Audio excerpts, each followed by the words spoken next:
마더와이즈 동행 7번째 주 5번째 날입니다. 해 아래 사는 인생의 비결. 기도로 시작하기.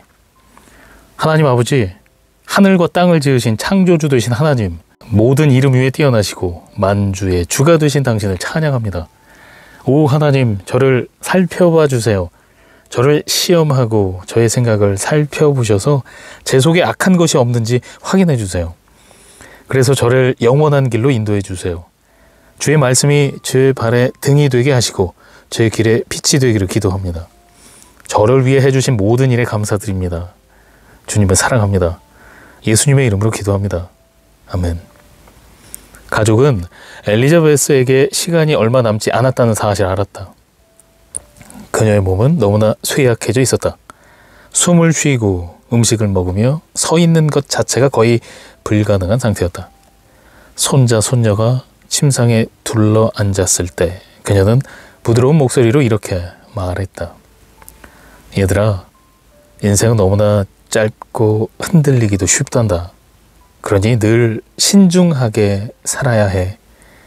하나님 아버지를 예배하고 아직 젊을 때 하나님 나라 확장에 힘을 쏟으며 살아라. 그리고 순수한 마음으로 주변 사람들을 사랑하고 섬기며 그들을 위해 기꺼이 희생하는 삶을 살았으면 좋겠구나. 나는 너희가 풍성하고 부유한 삶을 살기를 바란단다. 온 마음과 뜻, 정성과 힘을 다해 하나님을 사랑하기를 기도한단다. 또 이 세상의 사람들을 사랑하며 예수 그리스도를 위해 열방을 변화시키는 너희가 되기를 기도한단다. 너희는 정말 인생을 즐기며 살았으면 좋겠구나. 인생은 너무나 아름답단다. 앞으로 너희는 중요한 선택을 하게 될 거야.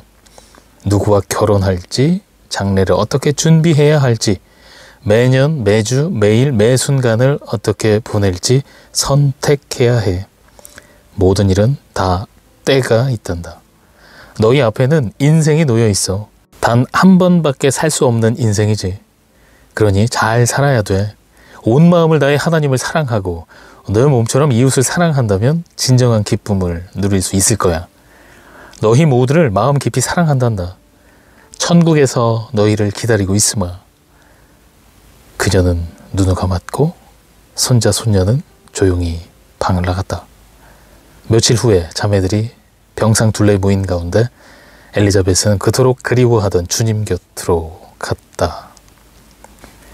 솔로몬은 말년에 전도서를 쓴 것으로 보인다. 그는 설교하고 분별하는 은사 외에 가르치는 은사가 있었다. 그 은사들을 활용해 자신이 배운 모든 내용을 체계적으로 사람들에게 알리고 가르쳤다.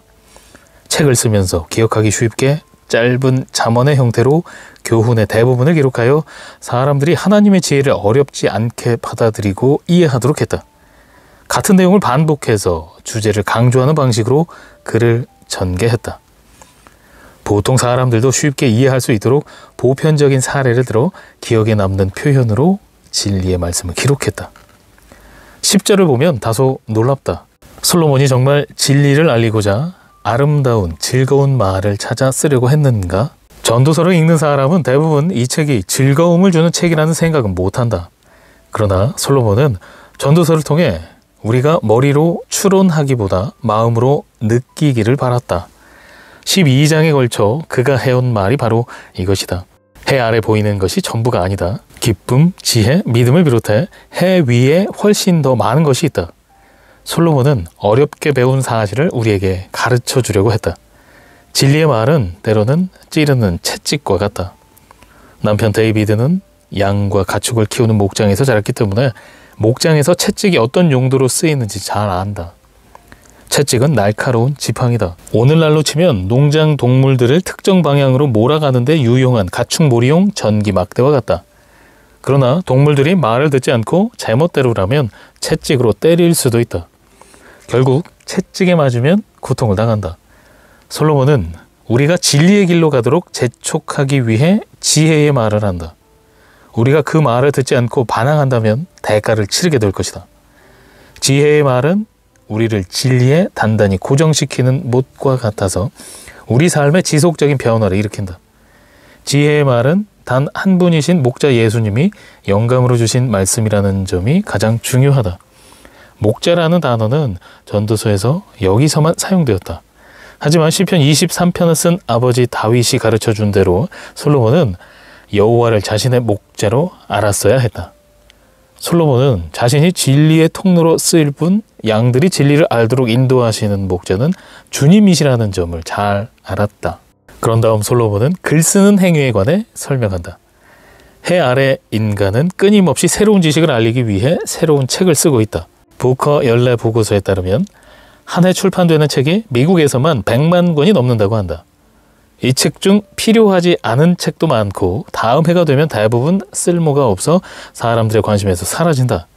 그러나 세월과 진실의 검증을 견뎌낸 유일한 책은 하나님의 말씀인 성경이다.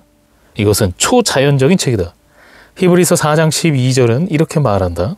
하나님의 말씀은 살아있고 활력이 있어 좌우의 날선 어떤 검보다도 예리하여 혼과 영과 및 관절과 골수를 찔러 쪼개기까지 하며 또 마음의 생각과 뜻을 판단하나니. 마지막으로 솔로몬은 결론, 즉 이 지혜서의 마지막 주제를 소개한다. 명석한 두뇌의 소유자인 솔로몬은 분명하고 진솔하게 인생의 의미를 찾고자 했다. 우리는 왜 사는가?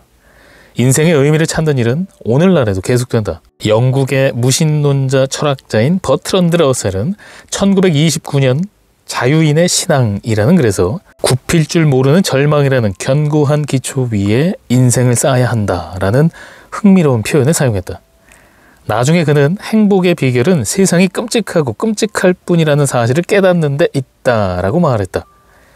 불행하게도 러셀은 오늘날 많은 사람처럼 결국 참된 인생의 의미를 찾지 못했다. 이 세상의 고통과 괴로움만 바라본다면 결국 절망하고 말 것이다. 그러나 솔로몬은 하나님이 주신 지혜로 진리에 도달했다. 솔로몬은 해 위와 아래를 구분하고 해 아래의 삶을 살펴보았다.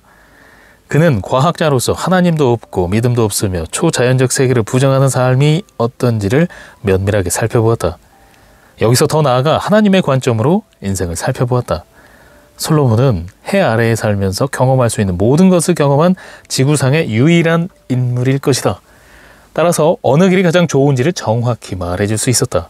그는 돈 수십억과 향락 후궁 700명과 첩 300명, 향락과 일, 세상에서 가장 중요한 건물인 성전의 지음, 이 일을 마음껏 시험하고 경험했으며 과학과 철학과 심리학을 연구하고 인생의 참된 의미를 발견하려고 애썼다. 그리고 이 모든 것을 경험해 본 다음 우리 인생을 성공적으로 살 수 있는 가장 최선의 비결을 터득하게 되었다고 알려준다. 즉, 해서는 안 되는 일이 무엇인지 알게 된 것이다. 그는 우리보다 앞서 인생의 길을 걸어갔기에 매우 단순하면서도 복잡한 해답을 소개한다. 문제의 결말은 바로 이것이다. 진정으로 성공하는 삶을 살기 위한 비결이자 인생의 참된 의미를 얻는 방법이 있다. 하나님을 경외하고 그의 명령들을 지킬지어다.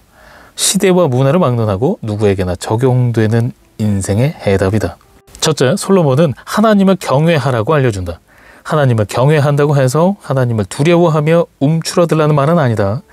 하나님이 하나님이시며 우리는 하나님이 아니라는 사실을 받아들이는 것이다. 하나님 앞에 경외심으로 무릎을 꿇고 순종하며 그분의 주 되심을 인정하라는 것이다. 우리는 전능하신 하나님의 주권을 진심으로 받아들여야 한다.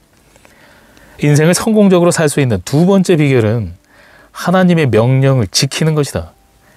이스라엘 왕의 아들인 솔로몬은 유대인이므로 소년 시절에 하나님이 시내산에서 모세에게 주신 10계명을 배우고 암송했을 것이다. 또 성경의 첫 5권인 모세오경에 기록된 율법도 배웠을 것이다. 우리는 그가 구약시대에 살았던 사람임을 기억해야 한다. 그 시대 하나님의 언약 안에 담긴 약속들을 받고 누리기 위한 길은 오직 율법에 적혀 있었다. 그러므로 책 말미에 계명을 지키라고 당부한 이유를 이해할 수 있다. 솔로몬뿐 아니라 예수님도 인생의 비결을 알려주셨다. 하지만 예수님은 율법 대신에 은혜를 말씀하신다. 솔로몬이 우리에게 제시한 최선의 방법이 하나님을 경외하라 였다면 예수님은 마음과 뜻과 정성과 힘을 다하여 주 너의 하나님을 사랑하라고 말씀하셨다. 솔로몬이 하나님의 명령을 지키라고 말했다면 예수님은 순종을 넘어 사랑으로 나아가도록 이끌어 주신다. 요한복음 14장 15절에서 예수님은 너희가 나를 사랑하면 나의 계명을 지키리라고 말씀하셨다. 즉 구약의 계명은 행동이 아닌 관계에 관한 문제라고 하신 것이다. 계명을 한마디로 요약하면 이웃을 우리 몸처럼 사랑하는 것이다.